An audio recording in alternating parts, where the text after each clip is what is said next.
मित्रों, यदि आपने इस वीडियो पर क्लिक किया है तो वीडियो को अंत तक जरूर देखिएगा। अधूरा ज्ञान बहुत ही घातक सिद्ध होता है। आप लाखों हजारों वीडियो देख लेंगे, आपको फायदा नहीं होगा। कोई रातों रात करोड़पति नहीं बन सकता। कोई ऐसा मंत्र नहीं है जिसे जाप करने से आप तुरंत क्षणिक भर में अमीर बन जाएंगे, ऐसा नहीं है। हमारे हाथों पर 3 महीने की अवधि के लिए, 9 महीने की अवधि के लिए, 6 महीने की अवधि के लिए कुछ रेखाएं बनती है, कुछ मिट जाती है। जैसे हम कर्म करते हैं वैसे रेखाएं हमारे हाथों पर अंकित हो जाती है। हम अच्छा काम करने लगते हैं, हमारा व्यापार अच्छा चलने लगता है तो कुछ शुभ रेखाएं अंकित होती है। हमारे जीवन में कोई कष्ट आने वाला हो तो कुछ अशुभ रेखाएं हमारे चिन्हों पर अंकित होती है। लेकिन समय के साथ वो रेखाएं मिट जाती है। जैसे जैसे हमारा समय वो बीत जाता है, वो काल बीत जाता है, रेखाएं मिट जाती है। सदकर्म करते हैं, अच्छे कर्म करते हैं तो हमारी रेखाएं और अच्छे से उभर कर आती है और लंबे समय तक चलती है। देखिए मित्रों, यदि अभी तक आपने हमारे चैनल को सब्सक्राइब नहीं किया है तो प्लीज़ इसे सब्सक्राइब कर लीजिए, लाइक कीजिए वीडियो को, कमेंट कीजिए। हम इस पर निःशुल्क हस्तरेखा के विषय में जानकारी देते हैं, कुंडलियों के विषय में जानकारी देते हैं। हम कुंडलियों का भी अध्ययन करते हैं, ज्योतिष शास्त्र का भी अध्ययन करते हैं और पामिष्ट हस्तरेखा का भी अध्ययन करते हैं। तो जो हम अध्ययन करते हैं वही जानकारी हम आपको देते हैं तथ्यों के आधार पर। तो इसे सब्सक्राइब जरूर कर लीजिएगा। देखिए मित्रों, आज हम गुरु पर्वत के विषय में करेंगे चर्चा।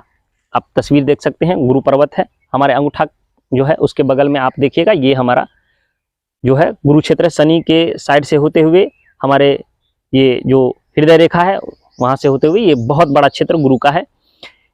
गुरु का क्षेत्र उभार लिए हो तो बहुत अच्छा। ये पर्व है, 3 पर्व है और ये पर्वत है, ठीक है। अब मित्रों, आपने बहुत बार देखा होगा, अपने ही भी हाथों में देखा होगा, अपने घर वालों के हाथों में देखा होगा, कई लोगों से सुना भी होगा कि हमारे अंगुलियों पर किसी में चक्र, किसी में शंख, किसी में पद्म आदि रहते हैं, अंकित चिन्ह रहते हैं। इससे हमें क्या समझना चाहिए? अब देखिए, सौर मंडल में ग्रह भ्रमण करते रहते हैं। हमारे शरीर जो है उसमें ये अंगुलियां हैं, 10 अंगुलियां हैं, 10 पर्व हैं, नीचे पर्वत है, ग्रह दूर है, लेकिन ग्रहों का प्रभाव हमारे शरीर में पड़ता है। अब टीवी को ले लीजिए, एंटीना लगाए, उपग्रह बहुत दूर है, फिर भी वो उसे रिसीव करके हमें टेलीविजन में चलचित्र दिखाता है। उसी प्रकार ग्रह कितने भी दूर हैं, वो उनसे हमारी अंगुलियां जो है वो शक्ति प्राप्त करके हमारे शरीर में संचार करती है और हमें उसके अनुसार फल प्राप्त होते हैं। यहाँ से शक्ति होते हुए, इस पर्व से होते हुए यहाँ पर आती है, हृदय रेखा के पास फिल्टर होती है, हृदय रेखा से फिल्टर होते हुए ये हमारे जीवन रेखा पर प्रभाव डालती है और हमारा जीवन वैसा ही होता है। ये तो हम समझ गए। अब चक्र का निशान है, जब आप पानी में अंगुली डालिए और उसे जोर से घुमाइए। जब आप घुमाएंगे तो क्या बनता है? चक्र ऐसे घूमते रहता है चक्र की तरह। जब चक्र अंगुली में हो तो समझिए कि बहुत ही वेग से गुरु का प्रभाव हमारे शरीर पर, हमारे जीवन पर पड़ रहा है। अच्छा होगा। अगर शंख का निशान है तो भी अच्छा है। अगर ऐसी आड़ी रेखाएं हैं, थोड़ा कम प्रभाव, लेकिन प्रभाव तो रहता है। अब ऐसे सीधी सीधी रेखाएं होती है किन्हीं किन्हीं उंगलियों में, किन्हीं किन्हीं उंगलियों में ऐसे आड़ी रेखाएं होती है। सीधी रेखाएं हो तो बहुत अच्छी है, सीधा लेते हुए ये हमारे हाथों के इस पर्व पर, पर्वत पर प्रभाव डालती है और हमें अच्छे फल प्रदान करती है।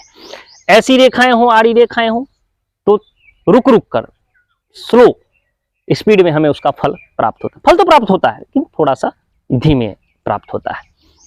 अब हमारे हाथ में त्रिभुज हो, त्रिभुज का निशान हो तो त्रिगुणात्मक फल प्राप्त होता है, 3 गुना फल प्राप्त होता है। यदि ऐसे बॉक्स के साइड टाइप बना हुआ हो तो हमें और अच्छे फल प्राप्त होते हैं। अगर त्रिभुज ना हो, बॉक्स हो तो भी अच्छा। अब बहुत सारे वीडियो में हमने देखा है कि क्रॉस के निशान को अशुभ माना जाता है, लेकिन गुरु पर्वत के ऊपर अगर क्रॉस का निशान बना है, स्त्री हो या पुरुष, अच्छे फल प्राप्त होते हैं, त्रिगुणित फल प्राप्त होते हैं, कोई बुराई नहीं।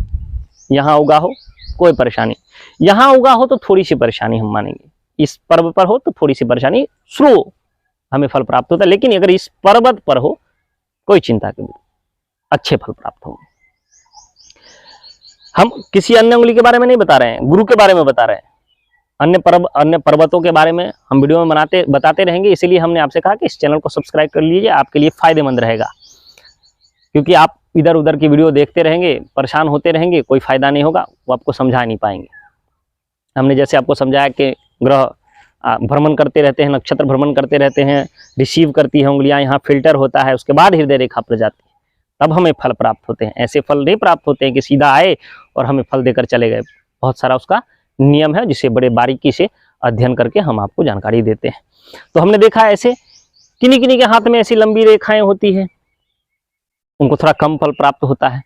किसी किसी के हाथ में यहाँ पर ये उभार ना होकर दबा हुआ हो, अच्छे फल नहीं प्राप्त होते हैं, थोड़े कम फल प्राप्त होते हैं। फल तो मिलेंगे ही, लेकिन थोड़े से परेशानियां रहती है जीवन में, भाग दौड़ भरा जीवन रहता है। ऐसे अगर ऐसा चिन्ह है तो आपका हाथ बहुत भाग्यशाली है।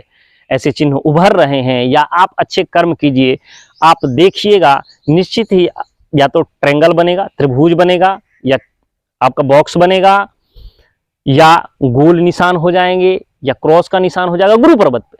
आप अच्छे कर्म कीजिएगा तो ही बनेंगे। चक्र आपके अच्छे रहेंगे, ये रेखाएं यहाँ से जो बुरी रेखाएं हैं वो मिट जाएगी। ऐसा आप अपने अनुभव में देख सकते हैं। हमने भी देखा है, बहुत अनुभव करते हैं हम। हर किसी का हाथ बिना मांगे भी देख लेते हैं कि भाई दिखाइए आपका जरा हाथ, हमें देखना है। अगर कुछ परेशानियां हो तो हम देख लेते हैं, बस अपने मन में रखते हैं, उनको बताते नहीं हैं। भले थोड़ी बहुत बातें चीज़ें बताते हैं अच्छी चीज़, अगर कुछ ऐसा है तो हम अपने मन में रखते हैं। अन्य जानकारी अगर हमारे चैनल के माध्यम से आपको चाहिए तो इसे सब्सक्राइब कर लीजिए। तब तक के लिए हमें आज्ञा दीजिए। धन्यवाद।